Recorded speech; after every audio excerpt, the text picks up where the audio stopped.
আমি শেখ হাসিনার সঙ্গে অনেকবার কথা বলে এটা বুঝেছি, তিনি দেশের শান্তি চান, শৃঙ্খলা চান, গুণাগুণ চান। এই রকম লুটতরা চুরিচামারি তিনি করতে চান না, চোরদেরকে তিনি জায়গা দিতে চান না।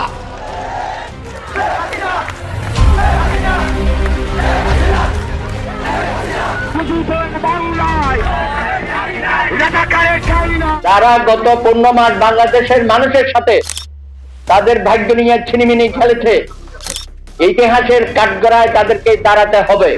ক্ষমতালোভী ইউনূসের পদত্যাগের দাবি নিয়ে নির্বাচনের আগে আওয়ামী লীগের নেতা কর্মীদের সাথে রাজপথে নামবেন বঙ্গবীর কাদের সিদ্দিকী। তারেক রহমানের দেশে ফেরাকে কেন্দ্র করে দেশ জুড়ে চলছে আওয়ামী লীগের বিশাল বিক্ষোভ মিছিল। কাদের সিদ্দিকী বলেন, ডক্টর ইউনূস পাকিস্তানি হানাদার বাহিনীর চাইতেও বড় স্বৈরাচারিতা করছে। আসন্ন নির্বাচনে আওয়ামী লীগের নেতা কর্মীদের অংশ নিতে না দেওয়া, নির্বিচারে আওয়ামী লীগের নেতা কর্মীদের গ্রেপ্তার সহ দেশের সাধারণ জনগণের রক্ত আত্মসাৎ করে তাদেরকে নিঃস্ব করে দিয়েছে। এক পর্যায়ে তিনি বলেন, যেভাবে আমরা 71-এর পাকিস্তানি হানাদার বাহিনীকে দমন করেছি, ঠিক সেভাবে ডক্টর ইউনূসের পতন ঘটাবো। আমরা মুক্তিযুদ্ধে পাকিস্তান হানাদার বাহিনীকে দাঁড়িয়েছিলাম। আজকে যে অরাজকতা দুর্নীতি চলছে, এটাকেও আমরা তাড়াতে পারবো ইনশাল্লাহ।